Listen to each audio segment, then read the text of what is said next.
नमस्कार मित्रों। भारत तो पुरातन काल से ही कृषि प्रधान देश रहा है। कृषि हमारी आर्थिक स्थिति की रीढ़ रही है और कृषि के कारण ही हमारी जो संरचना है, हमारी जो सामाजिक संगठन है, वो ग्रामीण प्रधान रहा है। 47 से पहले तो 85% से ज़्यादा आबादी ग्रामीण आंचल में रहती थी, लेकिन सरकार ने स्वतंत्रता के बाद कुछ ऐसी नीतियां बनाई कि भारत से जो ग्रामीण जो हमारी समाज था वो वहाँ से शहरों की तरफ पलायन करने लगा। और इसी तरह कृषि के क्षेत्र में भी सरकार ने नए प्रयोग किए, क्योंकि सरकार को अचानक लगा कि हमारी जो कृषि स्थिति है वो ठीक नहीं है, और उसके लिए उस हरित क्रांति की शुरुआत की, ग्रीन रेवोल्यूशन की शुरुआत की। क्योंकि भारत सरकार मानती थी कि बिना विदेशी बीज के, बिना विदेशी यंत्रों के, या फिर खाद जो हम आयातित करते हैं, या कीटनाशक के हमारा जो कृषक है, हमारा जो किसान है, खेती कैसे पैदा कर सकता है। आज भी भारत सरकार के दावे हैं या हमारे जो एग्रीकल्चर विभाग के दावे हैं कि भारत कृषि के क्षेत्र में आत्मनिर्भर हो गया, क्योंकि गेहूं उत्पादन की स्थिति में हम प्रथम स्थान पर हैं, और चावल की जो उत्पादकता है उसमें भी हम दूसरे नंबर पर हैं। शायद आने वाले कुछ वर्षों में हम जो प्रथम नंबर पर चीन है उसको पछाड़ के पहले स्थान पर निकल भी जाएं। लेकिन इसके साथ स्थिति कुछ विपरीतात्मक है, कुछ द्वंद्वात्मक भी होती है कि कृषि की उत्पादकता बढ़ रही है, कृषि की पैदाइश बढ़ती है, लेकिन कृषि को जन्म देने वाले, कृषि पैदा करने वाले ग्रामीण अंचल के लोग हैं जिन्हें हम किसान के नाम से जानते हैं। लेकिन मैं सिर्फ ग्रामीण क्षेत्र को किसान तक सीमित नहीं करता, क्योंकि वहाँ बहुत और भी लोग रहते हैं जो कृषि से जुड़े हुए हैं। उनकी स्थिति बिगड़ रही है। इतनी उपज होने के बावजूद भी, इतनी उत्पादकता बढ़ने के बावजूद भी, फिर किसान जो जो जो खेतों में काम करता है, जो फसल उपजाता है, उसकी स्थिति निरंतर कमज़ोर क्यों होती जा रही है, वो कर्जों में क्यों फंसता जा रहा है, ये विचारणीय प्रश्न है। क्योंकि यदि खेती की उत्पादकता बढ़ रही है तो किसानों को खेती के लिए कुछ खाद भी खरीदने पड़ते हैं, कई तरह के पेस्टिसाइड लेने पड़ते हैं, इंसेक्टिसाइड लेने पड़ते हैं, और उन जो फसलें हैं उन पर दवाइयाँ छिड़कने के कारण उसका परिणाम भी भुगतना पड़ रहा है। तो ग्रामीण अंचल में बीमारियाँ भी बढ़ रही हैं। और आपको बताऊं,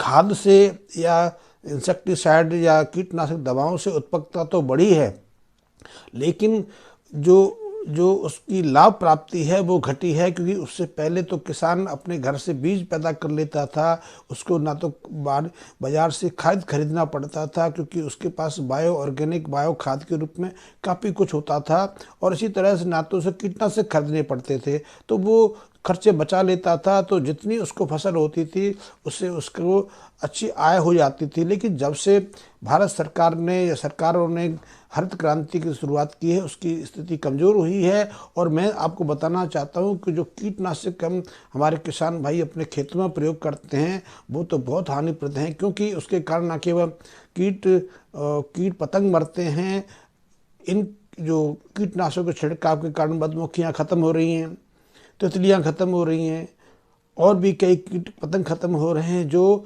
परागकण यानी पॉलिनेशन में महत्वपूर्ण भूमिका निभाते थे। चिड़ियाँ खत्म हो गई, मोर खत्म हो रहे हैं, खरगोश खत्म हो रहे हैं, बहुत सारे जीव जंतु विलुप्ति के कगार पर पहुँच गए हैं, मेंढक मर रहे हैं।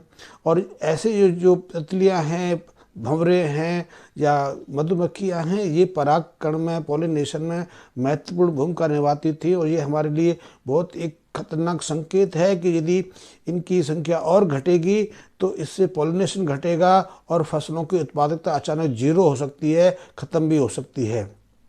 कि पॉलिनेशन से हमारी फसलों में विविधता आती है, फसलों में रेजिस्टेंस पावर बढ़ती है, वो कई तरह की बीमारियों से स्वयं सुरक्षा प्रदान कर लेती हैं। लेकिन जब ये परागकण की प्रक्रिया जो मधुमक्खी के कारण होती है, भंवरों के कारण होती थी, तितलियों के कारण होती थी, वो ख़त्म हो जाएगी तो बीमारियों की संख्या भी बढ़ेगी और भी कई चीज़ें बढ़ेंगी।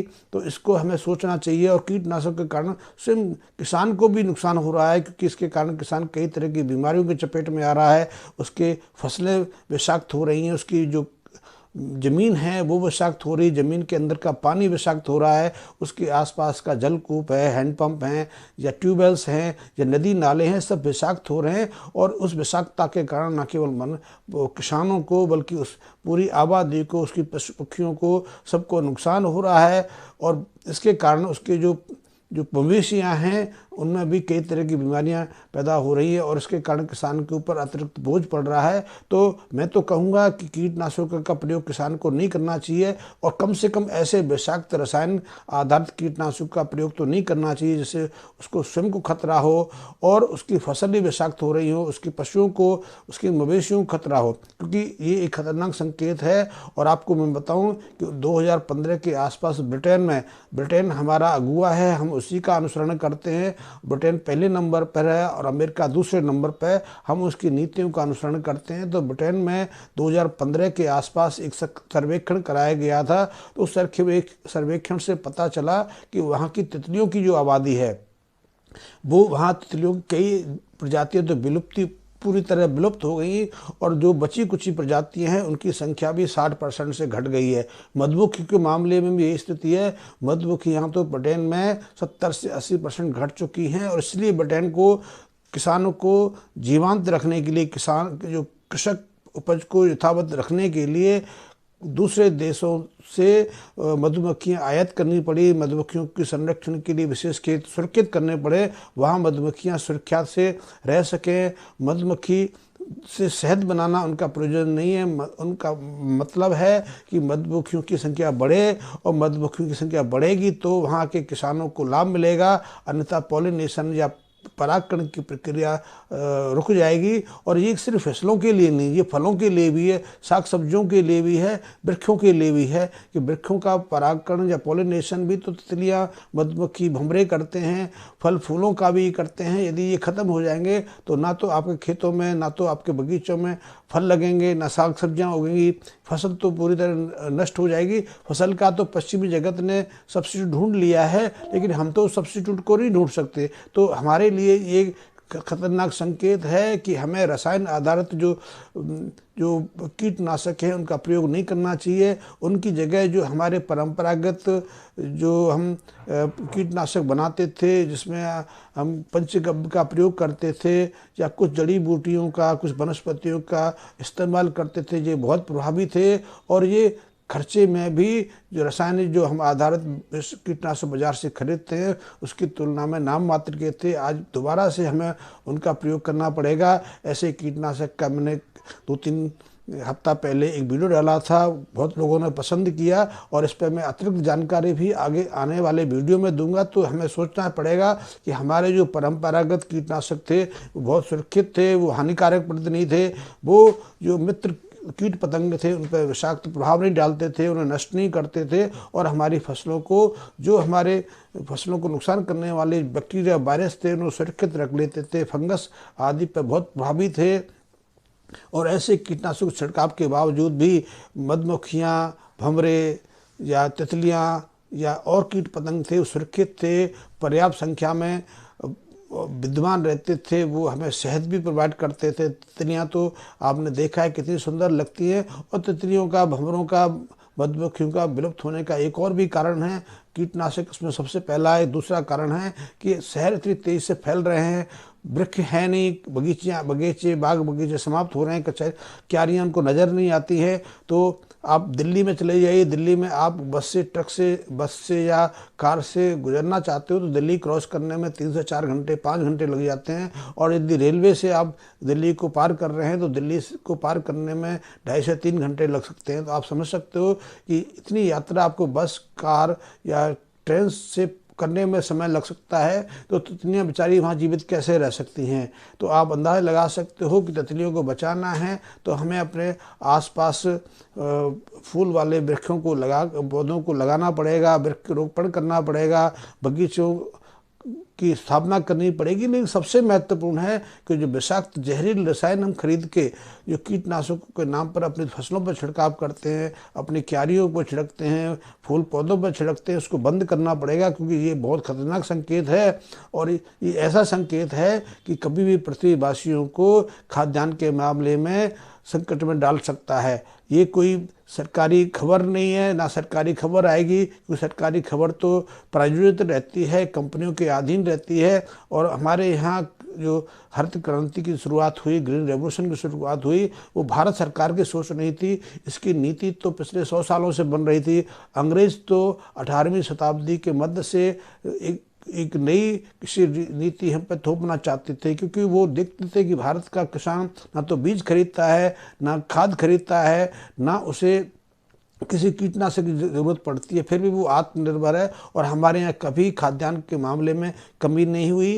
ये तो 50 के आसपास पता नहीं कहाँ से सरकार के कान में किस महामूर्ख ने, महामक्कार आदमी ने ये भ्रम फैला दिया कि भारत में खाद्यान्न की कमी होगी, क्योंकि गेहूं और चावल हमारा खाद्यान्न नहीं है, आज भी नहीं है। यदि आप दक्षिण भारत जाएंगे तो दक्षिण भारत में दक्षिण भारतवासी गेहूं का प्रयोग नहीं करते, नॉर्थ ईस्ट में नहीं करते, बंगाल में नहीं करते, उड़ीसा में नहीं करते, तो हमारा गेहूं कोई प्रमुख फसल नहीं है। और यदि चावल के मामले में देखोगे तो चावल हमारे कई राज्य हैं, वहाँ की प्रमुख खाद्य सामग्री नहीं है, वो दूसरी सामग्री करते हैं। गुजरात जाएंगे, राजस्थान जाएंगे तो राजस्थान का जो मुख्य आहार है वो बाजरा है, और उसके बाद गेहूं की बारी आती है। दक्षिण भारत में भी कई ऐसी फसलें हैं जो वहाँ की प्रमुख फसल मानी जाती है, लेकिन गेहूं और चावल उनमें शुमार नहीं है। तो जो गेहूं और चावल को हमारी खाद्यान्न नीति मानते हैं, खाद्यान्न मानते हैं, भ्रम में है। और इसी कारण 1950 के आसपास हमारे यहाँ हरित क्रांति का सृजन किया गया कि हरित क्रांति में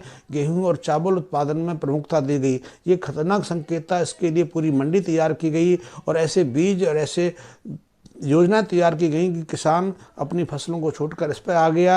आज हम कहते तो हैं कि गेहूं के मामले में, चावल के मामले में हम आत्मनिर्भर हो गए, पहले दूसरे नंबर पर पहुंच गए, लेकिन आपको मालूम नहीं होगा खाद्यान्न के मामले में अभी भी बहुत पीछे हैं। क्योंकि हमें खाद्यान्न तेल का हमें करीब 1.25 लाख करोड़ का बाहर से आयात करना पड़ता है। और जो दालें हम प्रयोग करते हैं, चाहे वो अरहर की हो, चाहे मूंग की हो, उड़द की हो, कोई भी दाल हो, चने हो, तो वो हम अधिकांश मात्रा में 80% तक बाहर से आयात करते हैं और वो प्रयोग करते हैं। तो हम खाद्यान्न के मामले में अभी आत्मनिर्भर नहीं हैं। हम आत्मनिर्भर सिर्फ गेहूं के मामले में हो गए, चावल के मामले में हो गए। और गेहूं चावल का प्रयोग जब से हमने शुरू किया है तब से हम कई बीमारियों का शिकार भी होने लगे, क्योंकि गेहूं की जो वर्तमान में जो किस्में हैं वो कार्बोहाइड्रेट से भरपूर हैं। उनका कार्बोहाइड्रेट, ग्लूकोज इतना सॉफ्ट है कि पेट पे जाते ही वो खून में मिल जाता है, इसलिए डायबिटिक जैसी कई बीमारियां अचानक बढ़ गई। लेकिन जो परंपरागत हमारा गेहूं होता था, चावल की 120 किस्में हमारे यहाँ थी। आज भी प्राचीन चावल की 120 किस्में कई जगह उगाई जाती हैं और उन चावलों को खाने के बाद आप बीमार नहीं पड़ते हैं, स्वस्थ रहते हैं, निरोगी रहते हैं और बहुत दीर्घायु जीवन यापन करते हैं। इसी तरह गेहूं, जो प्राचीन गेहूं था वो पौष्टिक था, उसमें पोषक तत्वों की मात्रा भरपूर होती थी। लेकिन आज का गेहूं पोषक तत्वों के मामले में बहुत कमज़ोर हो गया है। तो मैं आपको ये मैसेज देना चाहता हूँ इस वीडियो के माध्यम से कि आप यदि रसायन आधारित खाद का प्रयोग करते हैं या कीटनाशक का प्रयोग करते हैं तो उसको बंद कर दें। ये खतरनाक है और ये आगे चल के हमारे आपको, किसान भाइयों को कभी भी खतरे में डाल सकता है। और वैसे भी आप देख रहे हैं कि निरंतर आपको हर साल कि जो रसायन आधारित जो कीटनाशक हैं उनकी मात्रा बढ़ानी पड़ती है। शुरू में 1-2 स्प्रे से आपके जो बीमारी थी नियंत्रण हो जाती थी, लेकिन अब कई स्प्रे करने पड़ते हैं, फिर भी आपको ना तो भरपूर मात्रा में फसल मिलती है और फसल के बावजूद भी फसल जो बीमारी है वो ज़्यादा भयंकर होती जाती है। और जो रसायन आधारित जो कीटनाशक खरीदने पर अतिरिक्त खर्च करना पड़ता है। तो मैं कहूँगा कि आपको हमें दोबारा से अपने परंपरागत कीटनाशकों को बचाना पड़ेगा।